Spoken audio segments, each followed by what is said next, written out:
જય સિયારામ. જય શ્રી રામ. નમસ્કાર મિત્રો, કરુણા ટોક્સમાં આપનું સ્વાગત છે. માનસ સદભાવના કથા, સદભાવના વૃદ્ધાશ્રમ અને વૃક્ષોના લાભાર્થે પૂજ્ય મોરારી બાપુ 23મી તારીખથી રાજકોટના આંગણે પધારી રહ્યા છે અને કથા વિશે, કથાને સંબંધિત ઘણા બધા કિસ્સાઓ, પ્રસંગો અમે આપના સુધી પહોંચાડવાનો પ્રયત્ન કરી રહ્યા છીએ. અમે અનેકવાર આ પ્લેટફોર્મથી એવું બોલ્યા છીએ અને જાહેર કર્યું છે કે રાજકોટને 12 વર્ષ પછી કથા મળી રહી છે. તો 12 વર્ષ પહેલા જે કથા મળી હતી એ આખો પ્રસંગ પણ બહુ રસપ્રદ છે અને ખૂબ જાણવા જેવો છે. આજે આપને આશ્ચર્ય થશે કે 12 વર્ષ પહેલા જે કથા મળી હતી એ કથાનું મુહૂર્ત બાપુએ એક પુસ્તક વિમોચન દરમિયાન આપેલું. તો એ આખી જે વાત છે એ વાત કરવા માટે આજે આપણી સાથે જોડાયા છે ડૉક્ટર સુનિલ જાદવ, જે કાલાવાડ ખાતે કોલેજમાં એસોસિએટ પ્રોફેસર છે અને ખૂબ જ સારા લેખક અને પોતે મોટિવેશનલ સ્પીકર પણ છે. તો સુનિલભાઈ, આપનું ખૂબ ખૂબ સ્વાગત છે. થેન્ક યુ, ખૂબ ખૂબ આભાર. સુનિલભાઈ, ખાસ તો મારે પહેલા એ પૂછવું છે કે 12 વર્ષ પહેલા કથા રાજકોટને મળી હતી, 12 વર્ષ પછી બાપુની આ બીજી કથા આપને મળી છે. હાજી. તો એ તમારા પુસ્તકનું કંઈક વિમોચન હતું ને એમાં બાપુએ મુહૂર્ત આપ્યું, એ આખી ઘટના શું? ઓકે, ત્યારે હું ફૂલછાપમાં આવતીકાલની મહિમા નામનો કોલમ ચલાવતો અને તમે હા, પણ ફૂલછાપમાં હા. હતા. તો એ સમય દરમિયાન મેં એક પુસ્તક તૈયાર કરેલું. એ પુસ્તકનું નામ છે દલિત સંત ધારા. બરોબર. અને એ પુસ્તક છે એ પ્રવીણ પ્રકાશન દ્વારા હા, તૈયાર પ્રવીણ. થયેલું. એટલે કૌશિકભાઈ ત્યારે તંત્રી હતા હા, અને હા. મેં કીધું કૌશિકભાઈ, આ પુસ્તકના વિમોચન માટે બાપુને બોલાવી શકાય? મને કે કેમ ન બોલાવી હા, શકાય, હા. તમારે જવું જોઈએ. હા. અને હું ત્યાં ગયો તો બાપુ પાસે ને એમણે તરત જ એમણે તારીખ આપી, હા, હા. 19મી ફેબ્રુઆરી 2011. મને ખબર છે, હા, હા. એ તારીખ મને યાદ છે. તો એ તારીખ ના રોજ એમણે રાજકોટમાં મને કાર્યક્રમ માટે તારીખ આપેલી અને પછી એ કાર્યક્રમ થયો દલિત સંત ધારા પુસ્તકના હા, વિમોચન. હા, હા. ત્યારે નાથાલાલ ગોહિલ સંત સાહિત્યના નિષ્ણાત દલપત ભડિયાર સાહેબ, હા. બરાબર છે, નિરંજનભાઈ રાજ્યગુરુ, એ બધા જ સંત સાહિત્યના ધુરંધર કહી શકાય, એ બધા જ માણસો સ્ટેજ ઉપર હાજર હતા. બરાબર. તો એ બધાની હાજરીમાં સંતો વિશે વાત થતી હતી. બરાબર. અને મેં મારા નિવેદનમાં એમ કીધું કે ભાઈ, આ સંતો છે, એ સંતોએ સમાજને કપરા સમયમાં પણ રાહ ચીંધી છે અને સમાજના દિશા. લોકો છે એને ટકાવી રાખ્યા છે, એનું મનોબળ ટકાવી રાખવાનું જબરું કામ કર્યું. જ્યારે આપણી પાસે કોઈ રસ્તો નહોતો ને ત્યારે આ સંતોએ કામ કર્યું, મનોબળ ટકાવી રાખવાનું. બરાબર છે. તો એ સંતોએ સમાજ સુધારણા સંદર્ભમાં કેવું કામ કર્યું છે ને એને કેન્દ્રમાં રાખી. અને આ સંતો તો કેટલાક મોટા ભાગના સંતો છે ને એ પછાત વર્ગોમાંથી આવેલા સંતો છે. આપણા સંતોનો ઇતિહાસ આપણે ચેક કરીએ તો એ બધા આમ છેક ધૂળમાંથી આવેલા છે અને અવહેલના ને અવગણનાનો ભોગ બનેલા સંતો, છતાંય એ લોકોએ આ સંસ્કૃતિને ટકાવી રાખવા માટે તનતોડ મહેનત કરી, પોતે શબ્દ આપ્યો. બરાબર. બરાબર છે. તો મારા ધ્યાનમાં આ વસ્તુ આવી હતી એટલે મેં આ પુસ્તક એક કર્યું કે ભાઈ, આ પછાત વર્ગો જેને સમાજને અવહેલનાનો સામનો કરવો પડ્યો હતો, એ લોકોએ આ સંસ્કૃતિને ટકાવી રાખવા માટે શું કર્યું છે. એટલે મેં પછાત વર્ગના, ખાસ કરીને અસ્પૃશ્ય વર્ગમાંથી આવતા સંતો છે એના વિશેનું એક આખું પુસ્તક કર્યું. અચ્છા. અને એ દલિત સંત ધારા એવું નામ આપ્યું. એનું વિમોચન કરવા માટે બાપુ આવ્યા. પછી અમે બધી વાત કરી આખે ઇતિહાસ. હા, હા. કે ભાઈ, આ સંતોની કસોટી કેવી કપરી થઈ હશે. એક બાજુ અવહેલનાનો ભોગ બનવો પડે ને બીજી બાજુ પાછી સંસ્કૃતિને ટકાવી રાખવા માટે એ અડીખમ ઉભા રહીએ, મસાલ બનીને એમ. બરાબર, દીવા દાંડી બનીને ઉભા રહીએ કે ભાઈ, સમાજને અમે રાહ ચીંધશે. એનો શબ્દ છે એ પણ એ રીતે સમાજમાં ઝીલાયો અને આજ દિવસ સુધી સંતોએ આપણને માર્ગદર્શન આપ્યું છે. તો એ વાત આખી મુકાણી ત્યારે, એટલે પછી બાપુએ પણ વાત મૂકી કે ભાઈ, આ આખી વાત તો છે કે બુદ્ધથી બાબા સાહેબ આંબેડકર સુધીની વાત છે. સામાજિક સમરસતા, સામાજિક સમાનતા. બરાબર છે. તો એ કે આના માટે તો કે હું અહીંયા કલાક બોલું તો ન થાય, આમાં તો મારે પલોઠી વાળવી પડે 9 દિવસ. અને બાપુએ 9 દિવસ પલોઠી વાળી આયા. વાહ. અને પછી એ કથા, હા, એ કથા નિમિત્તે હા, અને કીધું કીધું કે આ વિષય તો મારે બુદ્ધથી છેક બાબા સાહેબ સુધી લેવો હોય અને આવી સામાજિક સમરસતાનું સૌથી મોટું ઉદાહરણ, સમાનતાનું સૌથી મોટું ઉદાહરણ બાબા સાહેબ આંબેડકર છે. તો 14મી એપ્રિલ બાબા સાહેબની જન્મ જયંતિ, એ દિવસે કે મારે કથા ચાલુ કરવી. ક્યાં બાત. અને 14મી એપ્રિલ થી 19મી એપ્રિલ સુધી બાબા સાહેબ આંબેડકર થી બુદ્ધ સુધીની આખી સામાજિક સમાનતાની યાત્રા એમણે કરવા માટે આ આખી 18 વર્ણને ભેગા લઈને પાછું કોઈ એક વર્ગને નહીં, અસ્પૃશ્ય વર્ગને નહીં કે ભાઈ દલિત સમાજને કેન્દ્રમાં રાખીને કથા નહીં, હા, પણ બધા બધાને, કારણ કે સમસ્યા જે અસ્પૃશ્યતાની હતી એને ઉજાગર કરી અને નાબૂદ થાય એના માટેના પ્રયત્નો કરવાના હતા સારફા. હા, હા. અને બાપુએ એ પ્રયત્નો કર્યા, પણ એમણે કીધું ભાઈ મારે તો 18 વર્ષને ભેગા કરીને કરવા છે એ પ્રયત્ન. બધા સમાજના બધા ધર્મ પ્રતિનિધિઓ અને આરતી બધી ઉતારવા જ્ઞાતિ, માટે. હા બધી જ્ઞાતિ અને બધા ધર્મના પ્રતિનિધિઓ હાજર હતા. અને આ કથા થઈ હતી, સરસ મજાની કથા થઈ હતી, અદ્ભુત વાહ. કથા થઈ હતી. અને આપણે ભોજરામ બાપાના વંશજ એવા સાવલિયા સાહેબ સાવલિયા હમણાં જ ગુજરી ગયા, હા, એમણે એ કથાનું નામ બાપુને સૂચવ્યું હા. કે માનસ હરિહર રાખો. વાહ, વાહ. અને મોરારી બાપુએ એ કથાનું નામ માનસ હરિહર વાહ.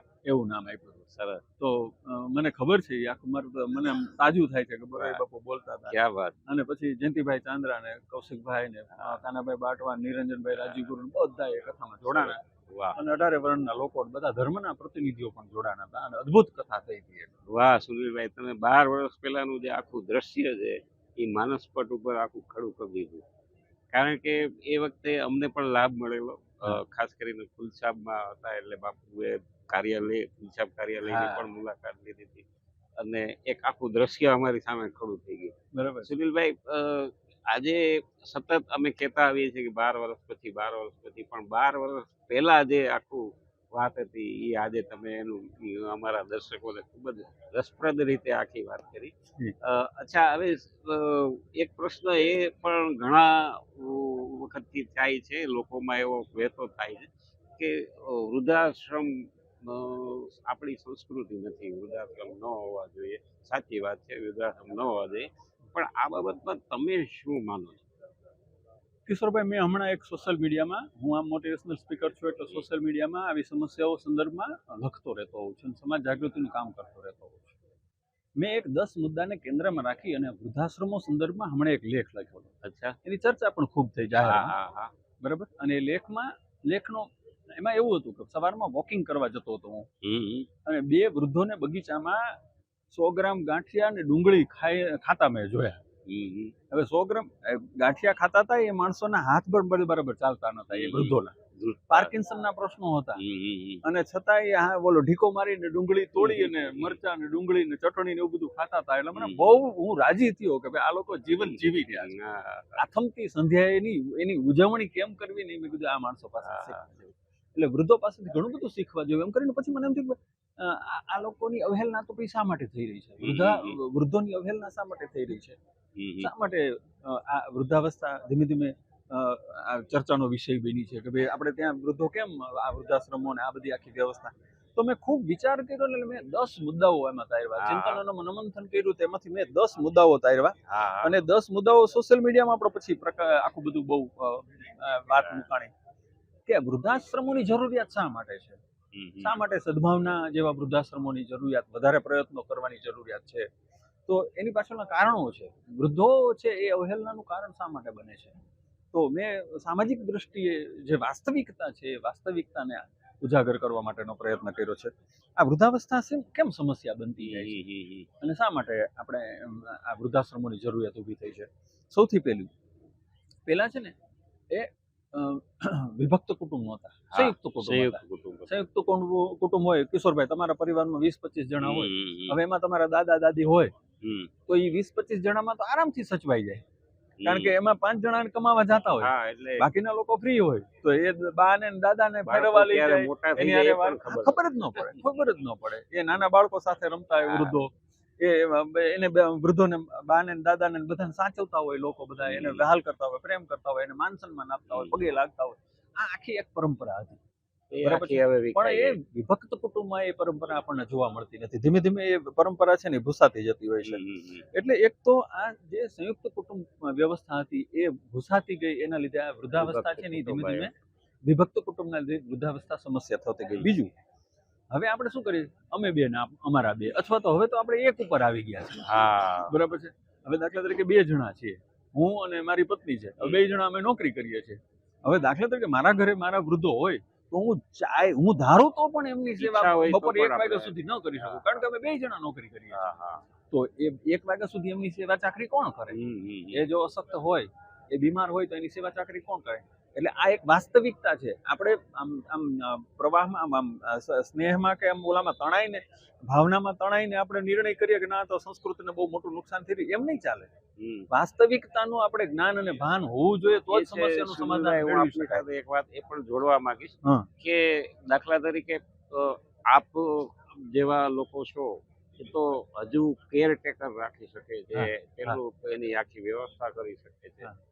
આપણી લાગણી હોવા છતાં આપણે એની સાથે રહી નથી શકતા, પણ એ આપણી કમનસીબી છે.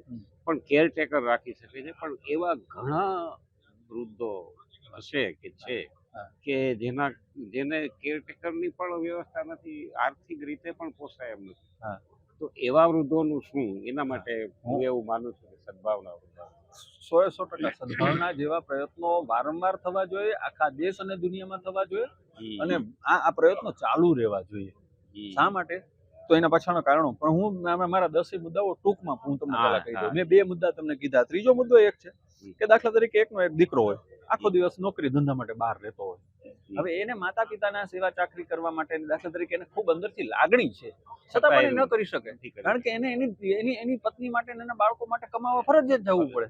અને જો પ્રાઇવેટ નોકરી કરતો હોય તો સવારથી સાંજ સુધી એને ઢોર ઢસરડો કરવો પડે. બરાબર છે? તો કાળી મજૂરી કરવી પડે, ઢોર ઢસરડો કરવો પડે. તો એ પોતાના પત્ની અને બાળકો માટે કમાવા જશે કે પોતાના માતા પિતાની સેવા કરશે? આ પ્રશ્ન છે. આ વાસ્તવિકતા છે. સમાજની વાસ્તવિકતા આપણે ધ્યાનમાં લેવી પડે, તો જ આપણે આ વૃદ્ધાવસ્થાનું મહત્વ સમજીએ. તો આ સદભાવના જેવા વૃદ્ધાવસ્થાના જે આ પ્રયત્નો ચાલે છે એનું મહત્વ શા માટે છે? તો એની પાછળના કારણો. ચોથું પ્રયત્ન એક છે કે એકનો એક દીકરો હોય ને એની પત્ની સાસુ સસરાને સાચવવા માટે તૈયાર ન હોય, તો પણ વૃદ્ધાવસ્થાના પ્રશ્નો ઉભા થવાના છે. પછી એક જ દીકરી હોય ને પરણીને સાસરે જાય તો પણ માતા પિતા છે એ નિરાધાર થઈ જવાના છે, તો પણ વૃદ્ધાવસ્થાના પ્રયત્નો એ નિરાધાર થવાના છે, એટલે એના પ્રશ્નો ઉભા થવાના છે. ત્યારે સદભાવના જેવી પ્રવૃત્તિ છે એ આપણને ઉપકારક થવાની છે. પછી એક જ સંતાન હોય ને એનું વિદેશ ગયો ભણવા માટે, અથવા તો દાખલા તરીકે એનું અકાળે અવસાન થયું, તો પણ વૃદ્ધાવસ્થાના પ્રશ્નો ઉભા થવાના છે. પછી દાખલા તરીકે માતા પિતા છે એ જૂનવાણી વિચાર ધરાવનારે છે, જૂનવાણી વિચાર, જનરેશન ગેપ. અને નવી પેઢી છે, છોકરાના લગ્ન થયા, પુત્ર વધુ ભણેલી ગણેલી છે, એ સાસુ સસરા સાથે બરાબર વૈચારિક ભેદ ઉભા થાય છે. બરાબર? એનું જે કોમ્યુનિકેશન થવું જોઈએ નથી થતું, એટલે એ પ્રશ્નો થાય. એટલે હા, સમસ્યા. પછી માતા પિતા નોકરી કરતા હોય તો એનું પેન્શન આવતું હોય ને તો વળી હજી દીકરો કે એની દીકરાની વહુ છે એ સાચવવા માટે થોડા ઘણા તૈયાર હોય કે બાપાનું પેન્શન આવે છે સાચો. પણ જેનું પેન્શન નથી આવતું એવા માણસોને અવહેલના અને એને તો આ રીતે ભોગ બનવું જ પડતું હોય છે. પછી અકસ્માતે દાખલા તરીકે કોઈ વ્યક્તિનું મૃત્યુ થાય, એક વ્યક્તિનું, તો એ બીજી વ્યક્તિ છે ને એની દશા બહુ જ ખરાબ થતી હોય છે. પછી દાખલા તરીકે કોઈ એક માણસને અકસ્માતે અથવા તો એના કારમાંથી કોઈ જેલવાસ થયો દાખલા તરીકે, હા, એટલે આવી કોઈ પણ ઘટના બને, જેલવાસનું ઘટના બને કે અકાળે અવસાનની ઘટના બને, અકસ્માત થાય અને બીજા માણસને એકલવાયુ જીવન જીવવું પડે, ત્યારે પણ આ બધી સમસ્યાઓ થાય. પતિ અને પત્નીના મૃત્યુ બાદ દાખલા તરીકે પત્નીનું મૃત્યુ થયું છે અને પતિ એમ કે છે કે ભાઈ મારા 2 છોકરાઓ છે, બરાબર, હવે એને અપરમાં હું લઈ આવીશ તો અન્યાય થશે, એટલે એ ભોગ આપે પોતાની જિંદગીનો અને બીજા લગ્ન ન કરે.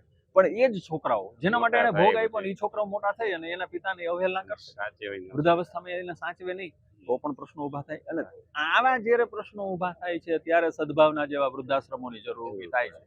અને આ વાસ્તવિકતા છે. સમાજ એટલે આપની બહુ જ એક હકીકત છે કે એ હકીકત ને આજે ધ્યાનમાં રાખી અને સદભાવના વૃદ્ધાશ્રમ છે એ જામનગર, રાજકોટ જામનગર રોડ ઉપર એક વિશાળ જગ્યામાં 5000 વૃદ્ધો એક સાથે રહી શકે. અને એ માત્ર રાજકોટ જ નહીં, ગુજરાત જ નહીં, પણ દેશ વિદેશમાંથી પણ લોકો જે વૃદ્ધો નિરાધાર છે એમને માટે આખી અદ્યતન સુવિધા સાથેની જે વ્યવસ્થા, એવી જે વ્યવસ્થા એક નિર્માણ પામવા જઈ રહી છે. અને એના માટે આ બાપુની કથા મળી છે. બરાબર છે. 300 જેટલા રૂમ. એવું જ બીજું મહા અભિયાન એટલે વૃક્ષારોપણ. અને હવે તો સદભાવનાએ એવો સંકલ્પ કર્યો છે કે ગુજરાતને ગ્રીન બનાવ્યા પછી આખા ભારતને ગ્રીન બનાવવાનો, અને અયોધ્યામાં તો એની શરૂઆત થઈ ગઈ. એટલે આ જે આખા સંકલ્પ છે એ સંકલ્પને સિદ્ધ કરવા માટે પૂજ્ય મોરારી બાપુના આશીર્વાદ સાથે હોય તો હું એવું માનું છું કે ખરેખર રાજકોટ માટે અને આપણા સૌ માટે એ એક અલભ્ય આ મોકો છે, આશીર્વાદ રૂપ ઘટના છે. આશીર્વાદ રૂપ ઘટના છે. તો અમારા દર્શકોને આપ કઈ કહેવા માંગતો ચોક્કસ દિવાળી વેકેશન હોય હા. કે ઉનાળાનું વેકેશન હોય તો આપણે ક્યાં જઈએ છીએ? કાં ઉત્તરમાં જઈએ છીએ ને કાં દક્ષિણમાં જઈએ છીએ. શા માટે? તો કે ત્યાં વૃક્ષો ખૂબ છે, ત્યાં લીલોતરી ખૂબ છે, હા ત્યાં પ્રકૃતિ ખૂબ છે. કાં તમને ઉત્તર ગમે છે ને કાં તમને દક્ષિણ ગમે છે. બરાબર છે. શા માટે? તો કે આપણે પ્રકૃતિથી નજીક જઈએ હા છીએ. હા આપણે શુદ્ધ હવા લેવા માટે જઈએ છીએ. આપણે પર્વત ઉપર જઈએ છીએ. શા માટે? તો કે ભાઈ આપણને શુદ્ધ હવા જોઈએ છે, શુદ્ધ ઓક્સિજન જોઈએ છે, શુદ્ધ ખોરાક જોઈએ છે. તો કંઈક એવી બાબત છે કે જેનાથી આપણે વિમુખ છીએ. હા તો એ વિમુખ થયા છીએ. દાખલા તરીકે ઓઝોનના પડ ને વિજ્ઞાનની આટલી બધી વાતો કરીએ તો બહુ લાંબી થાય. પણ વૃક્ષોના છેદન દ્વારા આપણે પ્રકૃતિને જે નુકસાન પહોંચાડ્યું છે, એનાથી કુદરતને જે નુકસાન પહોંચાડ્યું છે, એની ભરપાઈ કોઈ પણ ભોગે સામાજિક સંગઠનોએ કરવી પડે, સ્વૈચ્છિક સંગઠનોએ કરવી પડે. સરકાર એકલી પોતે આવા વ્યવસ્થાઓ ન કરી શકે.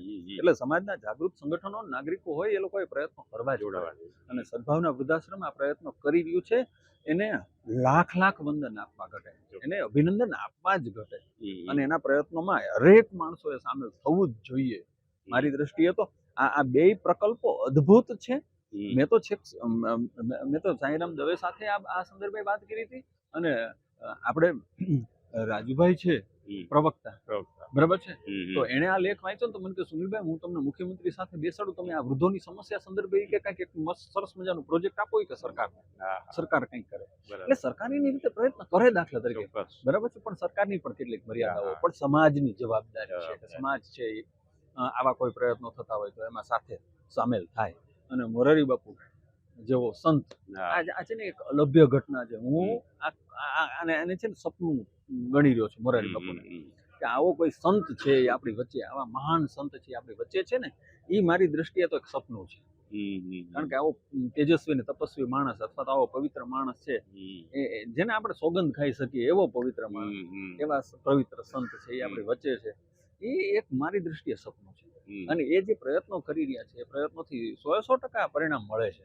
અને વૃદ્ધાશ્રમ અને આ પ્રકૃતિની વાત છે. અને મોરારી બાપુ આવી રહ્યા છે, સદભાવના વૃદ્ધાશ્રમને સપોર્ટ કરવા માટે આવી રહ્યા છે. ત્યારે સમાજની પોતાની પણ એક ફરજ છે કે સમાજના 18 વર્ણના લોકો અને બધા ધર્મના લોકો આમાં સામેલ થાય. કારણ કે આ માનવતાને ઉજાગર કરવાનું કામ છે.